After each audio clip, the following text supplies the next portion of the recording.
With tears and chants of anger, Gaza saluted the martyrs of the return rallies who were killed after being targeted by the Israeli occupation army on the border of the Gaza Strip.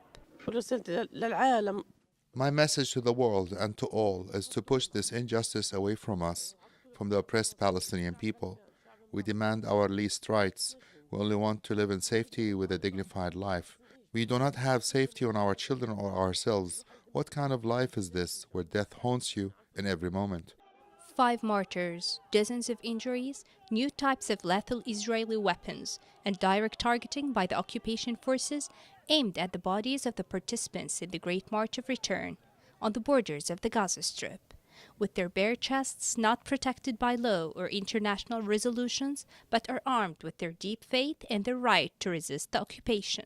The use of the Israeli occupation of live bullets to harm the peaceful demonstrators reflects the extent of the anger of the occupation against this Palestinian solidarity and reflects the readiness of these forces to practice the strongest possible violence against the Palestinians in violation of all international conventions and laws.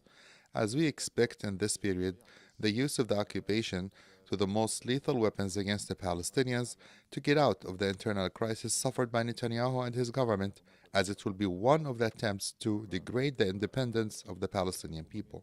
The Loyalty to the Heroes of Resistance in the West Bank was the title of the 39th week of the Great March of Return, during which thousands of Gazans moved towards the border areas, not fearing injury, death, or gas bombs, but they continue their peaceful movement until their goals are achieved.